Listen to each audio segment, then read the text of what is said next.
हर हर महादेव दोस्तों, स्वागत है आपका मेरे YouTube चैनल में। मेरे साथ जुड़े हुए सभी सज्जन लोगों को मेरा सादर प्रणाम, सादर नमस्कार और मेरे साथ जुड़े हुए सभी छोटों को जी भर भर के आशीर्वाद। दोस्तों, कैसे हैं आप सब? आशा और उम्मीद करती हूँ कि आप सब स्वस्थ होंगे, मस्त होंगे और मेरे देवादिदेव महादेव की कृपा से सभी अपने दैनिक कार्यों में व्यस्त होंगे। दोस्तों, आज का प्रसंग है, कौन था पहला कांवड़िया? किसने किया था सबसे पहले शिवलिंग का जल अभिषेक? श्रावण का महीना आते ही हर कोई शिव की भक्ति में झूमने लगता है।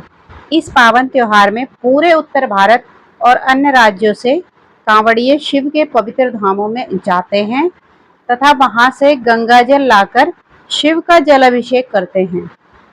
कांवड़ियों को नंगे पैर बहुत दूर चलकर गंगा जल लाना होता है तथा शर्त यह होती है कि कांवड़िया शिव कांवड़ को जमीन में नहीं रखता।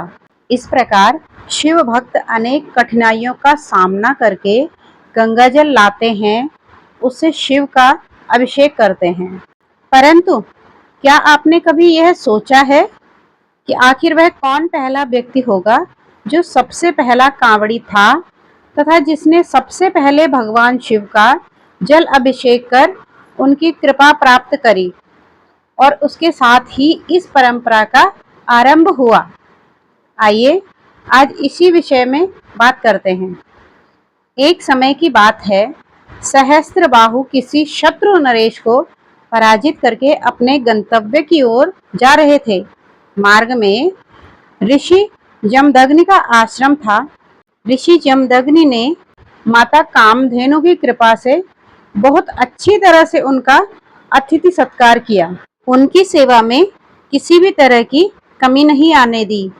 सहस्त्रबाहु ऋषि के आदर सत्कार से बहुत ही प्रसन्न हुआ, परंतु उसे यह बात समझ में नहीं आ रही थी कि आखिर एक साधारण एवं गरीब ऋषि उसके और उसकी सेना के लिए इतना सारा खाना कैसे जुटा पाया। तब उसने अपने सैनिकों से यह पता लगाया कि ऋषि जमदग्नि के पास एक कामधेनु नाम की दिव्य गाय है, जिससे कुछ भी मांगो वह सब कुछ प्रदान करती है।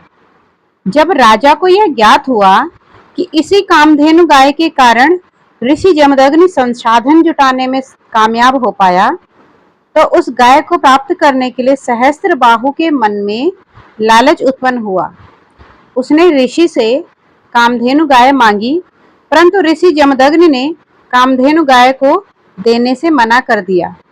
इस पर सहस्त्रबाहु अत्यंत क्रोधित हो गया तथा उसने कामधेनु गाय को प्राप्त करने के लिए ऋषि जमदग्नि की हत्या कर दी।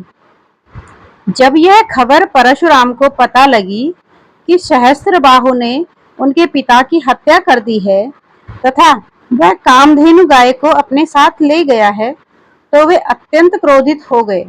उन्होंने सहस्त्रबाहु के सभी भुजाओं को काटकर उसकी हत्या कर डाली। बाद में परशुराम ने अपने तपस्या के प्रभाव से अपने पिता जमदग्नि को पुनः जीवन दान दिया। जब ऋषि को यह बात पता चला कि परशुराम ने सहस्त्रबाहु की हत्या कर दी है, तो उन्होंने इसके पश्चाताप के लिए परशुराम जी से भगवान शिव का जल अभिषेक करने को कहा।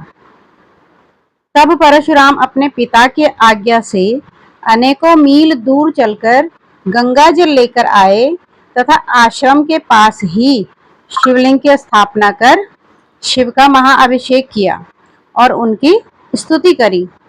तो दोस्तों, ये था आज का प्रसंग कि सबसे पहले भोलेनाथ को कांवड़ किसने और कैसे चढ़ाई।